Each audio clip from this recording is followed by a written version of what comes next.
მოგესალმებით, ეს არის კასპის სათემო რადიო და მე მისი ერთ-ერთი თანაწამყვანი ქეთი კოპაძე ვარ. დღეს ჩვენ გვყავს სტუმრად ნანა როზაშვილი, რომელიც არის კასპის ზრდა სრულთა განათლების ცენტრის ტრენერი, ჭრაკერვის კურსი აქვს. მოგესალმებით. მოგესალმებით. ერთი-ორი სიტყვა რომ გითხრათ თქვენ კურსის შესახებ. კურსი იქნება, კურსზე ვასწავლი ქართული ეროვნული სამოსის კერვას. კურსი იქნება კურსი მოიცავს 2 თვეს და მოსწავლეები შეისწავლიან აგებას, დაჭრას და შემდეგ ზომების მიხედვით დაჭრას და შემდეგ შეკერვას. ძალიან საინტერესო. ალბათ იმასაც აძლევთ ხო შემდეგ სერტიფიკატებს? კი, აუცილებლად კურსის დამთავრების შემდეგ გავცემ სერტიფიკატებს. კურსის განმავლობაში დაახლოებით რა ხაზია ქალბატონების ასწავლეთ უფრო თუ მამაკაცის? ძირითადად ორივე ქალბატონებისაც და მამაკაცებისაც. რა თქმა უნდა, შევისწავლით ჩოხებს, შიგნიდან ჩასაცმელ ახალუხს, ყაბალახს და ასე შემდეგ.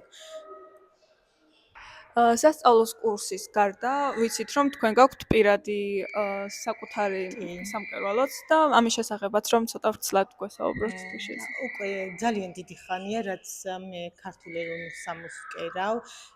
მაქვს კერძო შეკვეთები, ასევე მუშაობ სხვადასხვა ანსამბლებზე.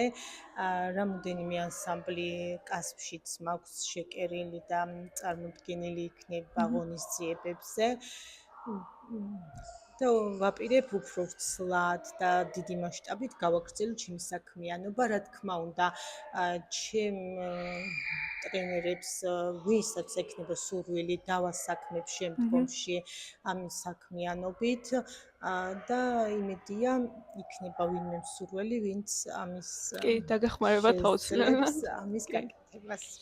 ქალბატონო, ძალიან მომეწონა ეს თქვენი შეკერილი ყაბალახი, რომელსაც ძალიან საინტერესო ორნამენტები აქვს წინაც და უკანაც და ძალიან უცხოარის და კარგად სუფთად შეკერილი არის ეს თქვენი ჩოხა ახალუხიც. კი, რა თქმა უნდა, ჩოხას ძალიან ბევრი დეტალი აქვს. ყველა დეტალს აქვს თავისი მნიშვნელობა. ეს არის ქართulis ჩოხა, რომელსაც მნიშვნელობა აქვს ყველა დეტალს, რა დეტალებით არის შესრულებული. რა თქმა უნდა, შიგნიდანაც თავისი ასე ვთქვათ, ახალუხი, საროჭკა და ყველა სათითაო დეტალს აქვს ძირითადი მნიშვნელობა. ეს არის ღილკილო, ესე ქვია, რომელსაც მე თვითონ ვაკეთებ და ვიყენებ და რაც მთავარია, ეს ყველაფერი არის ნატურალური, ქსოვილით შეკერილი და შემდეგ ასეთი და შემდეგ მე თქვენ შეკვეთებზე რომ გვესაუბრებთ, მარტო კასპში არის თუ კასპის იქითაც კვეთვა? ზოგადად მუშაობ საქართველოს მასშტაბით, ალბათ ვისაც ხმა მიუწვდება, შევკერე ანსამბლი არაგველები ფასანაურში, შევკერე ძალიან ბევრი ანსამბლებია, რომელიც უკვე მელოდება, ასე ვთქვათ. ძირითადად ანსამბლებს უყურავთ. მელოდება, რომ შეკვეთას მე სამწუხაროდ მარტო მიწევს ყველაფრის გაკეთება და ამიტომ ვცდილობ, რომ ვიღაც მყავდეს ისეთი, ვისაც ვანდობ ჩემს საქმეს. დამხმარე. თქვი ისიც, რომ დასულთა ცენტრში ვინც გაივლის ამ ჭრაკერვის კურსს, აუცილებლად დავასაქმებ ჩემს საქმიანობით, დავაკავებ დამხმარედ მეყოლება.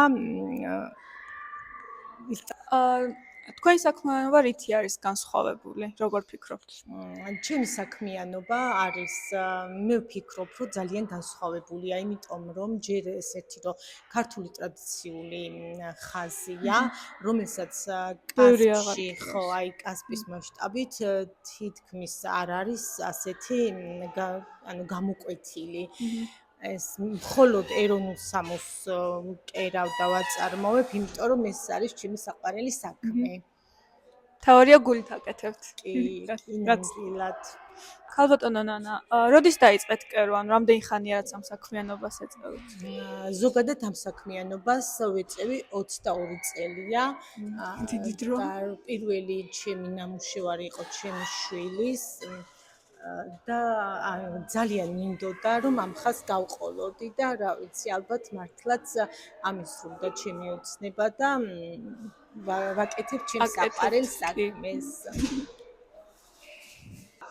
თქვენ ზირთადად როგორ მუშაობთ? როგორ ან მაღაზია გაქვთ თუ საიტი? არა, მე მაღაზია არ მაქვს, მე მაქვს საიტი ეროვნული სამოსის კერვა, რომლითაც ძალიან თანამშრომლობ. ანუ მქონია შეკვეთები საზღვარგარეთიდან, ნათლობის ბავშვის სამოსზე და ანუ გამიგზავნია და ყოველთვის კმაყოფილია ჩემი მომხმარებელი ჩემით. თქვენ ზირთადად როგორ სტილს ანუ ყერავთ მოდერნს თუ უფრო ნაციონალურს? შეკვეთებში რომელია უფრო? შეკვეთას გააჩნია თუ მაქვს შეკვეთა რომელიც გათანამედროვებულია ქართული ეროვნული სამოსი მაგასაც ვკერავ და სხვათა შორის ძალიან კმაყოფილი ვარ და ძალიან კარგად გამომდის.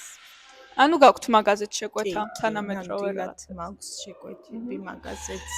სხვათა შორის მქონია ისეთი შემთხვევაც, როდესაც ვკერავდი ანსამბლს და ყოფილა შემთხვევა, რომ ერთი ან ორი ბავშვს მქონია ისეთი გამოუვალი მდგომარეობა, ანუ თანხის გამო, შემიკერავს უსასყიდლოდ და მიჩუქებია, ანუ რომელი სამოსიც ჭირდებოდა კი უფასოდ. ქალბატონო ნანა, მადლობას გიხდით ამ გადაცემაში მოსვლისთვის და წარმატებებს გისურვებთ. მადლობა მეც და წარმატებებს გესურვებთ. მადლობა რომ დრო დამითმეთ. თქვენ კი თუ ხართ დაინტერესებული ჭრაკერვის კურსით, შეგიძლიათ მოხვიდეთ კასპის ზრდა სრულთაგანათლების ცენტრში ჭრაკერვის კურსზე და დაეუფლოთ ამ საქმიანობას.